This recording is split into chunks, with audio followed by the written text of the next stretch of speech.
Nos hemos propuesto, rogando de Dios su ayuda, el poder emprender una lectura de estudio panorámico del libro de Malaquías, y a modo de introducción y con el fin de aprovechar bien nuestro tiempo, vamos a leer de inmediato el capítulo 1, versículo 1 de este libro que se encuentra en el Antiguo Testamento. Leeré la versión Reina Valera de 1960, la cual parte diciéndonos así. Capítulo 1, versículo 1 de Malaquías. Profecía de la palabra de Jehová contra Israel por medio de Malaquías. Para comenzar diremos que el versículo 1 nos indica tres cosas importantes e introductorias de este texto. Número 1, su género literario. Número 2, los destinatarios. Y número 3, el autor humano. Sobre estos tres puntos se nos dice que el documento es una profecía. Aquí tenemos su género literario, dirigida a Israel, quien corresponde a su destinatario por mano de un tal Malaquías, su autor humano, que fue conducido por el Espíritu Santo a escribir este texto santo. Cabe señalar que no se tiene claro si Malaquías es un nombre o un título, pues la palabra hebrea que aparece aquí, Malaquí, significa mi mensajero o mi ángel, y de acuerdo a la revisión que realicé en una concordancia exhaustiva, no aparece en otro lugar de la Biblia esta palabra. Personalmente, creo que es un título que se aplicó a un hombre de Dios anónimo y que en las traducciones se tomó como sustantivo propio, naciendo el nombre Malaquías. La razón por la que creo esto es el hecho de que aún en las citas que se realizan de este documento en el Nuevo Testamento, nunca se menciona al autor por el supuesto nombre Malaquías. Es más, en las citas que se realizan solo se dice está escrito. Por ejemplo, en Mateos capítulo 11, versículo 10 dice, porque este es de quien está escrito. He aquí, yo envío mi mensajero delante de tu faz, el cual preparará tu camino delante de ti. Versión Reina Valera del 60. Esa cita es de Malaquías capítulo 3, versículo 1, y no se menciona al autor, solo dice está escrito. También en Marcos capítulo 1, versículo 2 y 3, ocurre que se cita dicho pasaje para destacar lo que dice Isaías 43 sobre el Señor Jesús. Y en cuanto a la cita de Malaquías allí, tampoco se menciona al autor. Lo mismo ocurre en Lucas capítulo 7, versículo 27, que también cita la escritura de Malaquías y al igual que Mateo, solo dice está escrito, pero no se menciona el instrumento humano y Pablo. Adicionalmente a esto, por el Espíritu en Romanos capítulo 9, versículo 13, citando Malaquías capítulo 1 y 2, hace lo mismo, diciendo está escrito. Con todo esto, me atrevo a decir que el autor del texto que la Reina Valera llama Malaquías, para los apóstoles era aparentemente anónimo.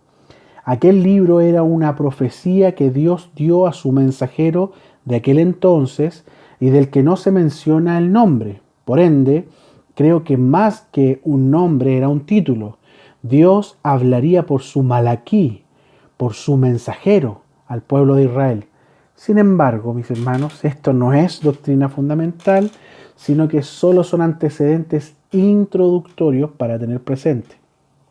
Ahora, que Malaquías no sea un nombre ni sepamos la identidad del autor humano o instrumento humano, no es razón para dudar de la canonicidad de esta profecía, pues sus credenciales canónicas son reconocidas en la propia Biblia en palabras inspiradas a sus autores neotestamentarios, quienes lo citan frecuentemente como parte de las Escrituras de Dios. Ya los mencionados Mateos 11:10, Marcos 1:2, Lucas 7:27 y Romanos 9:13, para repetirlos. Al decir como está escrito, están reconociendo el documento como parte del canon bíblico hebreo que para el tiempo de los apóstoles ya estaba aprobado, cerrado y reconocido por el propio Señor Jesús, Dios hombre, la palabra personal y encarnada de Dios. Su composición, se cree, fue previa a los 400 años de silencio que transcurrieron entre el Antiguo y el Nuevo Testamento, alrededor del año 450 y 460 a.C., anterior o quizás durante la llegada de Nehemías a Jerusalén para reconstruir los muros de la ciudad, cuando el pueblo de Israel dejaba la cautividad de Babilonia. Este texto es una profecía de Dios al pueblo de Israel, pero no era cualquier profecía, sino que era una profecía en contra de Israel. El carácter de este libro es serio, es reprensivo. Las palabras que contiene son para un pueblo que se encontraba pecando contra Dios mismo y su culto, después de haber salido de un cautiverio de muchos años en Babilonia. Todas las cosas que ellos hacían iban contra la voluntad de Dios, comunicadas y advertidas en su palabra. Todas las quejas y reprensiones de Dios a los sacerdotes y al pueblo ya estaban registradas en las Santas Escrituras. Por lo tanto, podemos ver que el problema de los sacerdotes y del pueblo fue que, número uno, los sacerdotes y o el pueblo ignoraban la palabra de Dios, es decir, que fueron negligentes respecto a ella, o número dos, los sacerdotes y o el pueblo, conociendo la palabra del Señor, la menospreciaban, y es decir, que fueron rebeldes a ella. Esto nos enseña algo importantísimo a nosotros los cristianos, que en Cristo somos hechos para Dios un reino sacerdotal, como dice 1 de Pedro capítulo 2 versículos 9 y 10 y Apocalipsis capítulo 1 versículo 6 y también el 5:10. Mis hermanos, menospreciar la palabra de Dios es menospreciar a Dios mismo. E ignorar la palabra de Dios es ignorar quién y cómo es Dios, quien se revela en ella. ¿Se da cuenta? Dios había rescatado a un pueblo insignificante para que fuera un pueblo especial para Él, como dice Deuteronomio capítulo 7, versículos 6 y 7. Les mostró su gloria y su poder, además de que decidió morar en medio de ellos, como dice Éxodo 25, 8. También los hizo una nación y con ellos hizo un pacto de protectorado, dándoles una ley santa en la cual se revelaba a sí mismo y donde les mostraba las condiciones de este pacto. Eso lo dice Éxodo capítulo 19 al capítulo 40. Adicionalmente, les entregó y confió sus textos, les dio profetas y señales prodigiosas, ¿cierto? Y quiso ser su rey. Aunque ellos prefirieron ser gobernados por reyes humanos, lo que Dios aceptó en su dignidad, como nos muestra 1 de Samuel capítulo 8. Dios los llamó para sí mismo, para su gloria, ¿cierto? Como dice Isaías 47, para revelarse en ellos y caminar con ellos. Y en los textos les dejó las memorias de la historia que vivieron con Dios, las leyes que recibieron de Él, las ordenanzas del culto hacia el Señor, etc. Todas estas cosas quedaron impresas en su palabra, pero ellos menospreciaron esto y, haciéndolo, menospreciaron a Dios mismo. ¿Pueden ver la seriedad de este asunto? El menosprecio y o ignorancia respecto a la palabra de Dios siempre trajo juicios al pueblo.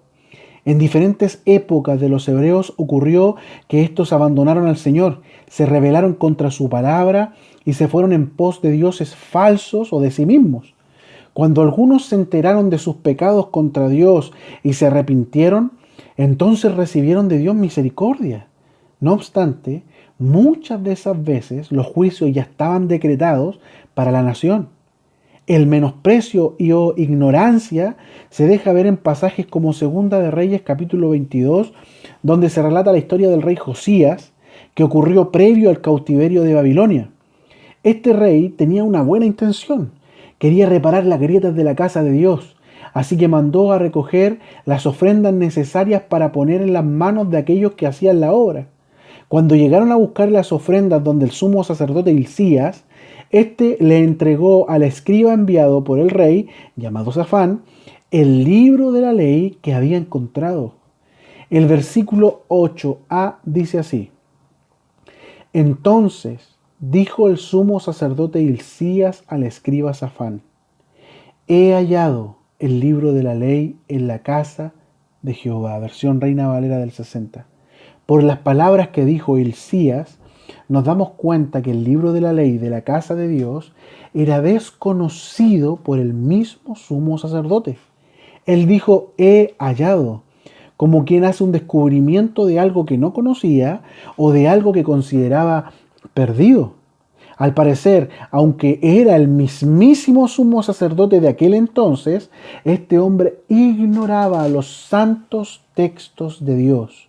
O sea que, sirviendo en la casa de Dios y teniendo el título religioso más importante en medio del pueblo, ignoraba las leyes de la casa y por ende no conocía cómo era el Dios de Israel.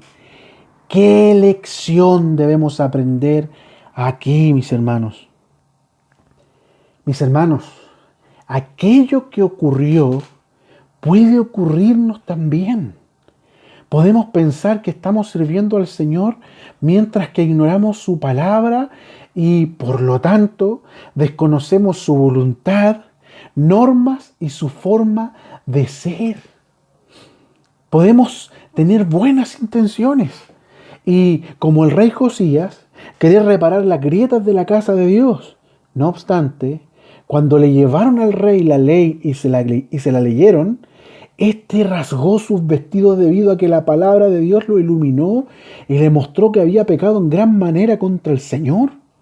El rey tenía buenas intenciones, pero Dios en su soberanía le entregó en las manos su ley, su palabra, dándole la oportunidad de arrepentimiento. De esta manera se nos permite entender que el servicio en la casa del Señor no es conforme a opiniones ni buenas intenciones humanas, sino de acuerdo a la palabra de Dios.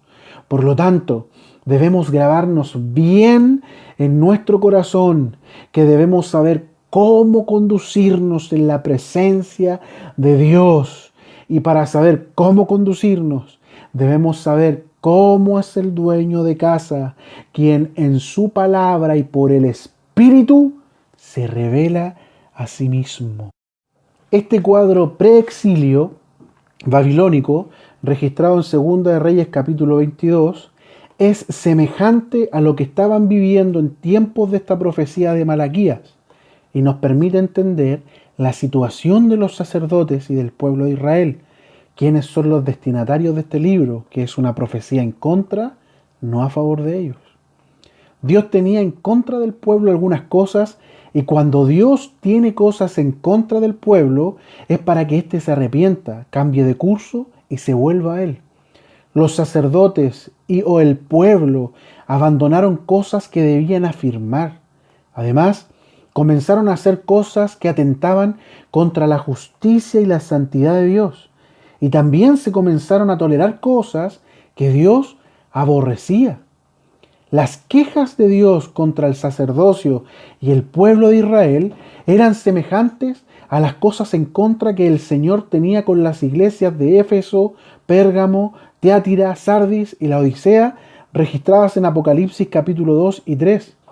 Y cuando Dios tiene algo en contra y lo comunica, es para dar la posibilidad de arrepentimiento, porque quiere perdonar, para salvar, porque Dios es misericordioso e infinitamente bondadoso y quiere que todos procedan al arrepentimiento, como nos dice 2 de Pedro capítulo 3, verso 9. Sin embargo, si no se volvían a Él, verían sus justos juicios. En su misericordia y bondad, les mostró un camino para el perdón, pero si no lo tomaban, se manifestaría su justicia. Por lo tanto, al entender esto, hacemos bien en pedirle al Señor que nos hable al corazón, y si en algo nos quiere reprender por su palabra, que el Espíritu nos revele e ilumine a nuestro corazón todas las cosas que Él estime necesarias para nosotros. Sepamos pues que nos enfrentamos a una profecía reprensiva, una profecía previa a la aparición del Mesías Salvador en tierra de Israel. Mis amados hermanos, vamos a realizar una pausa para reflexionar en estas cosas y luego continuaremos con la segunda parte de esta introducción.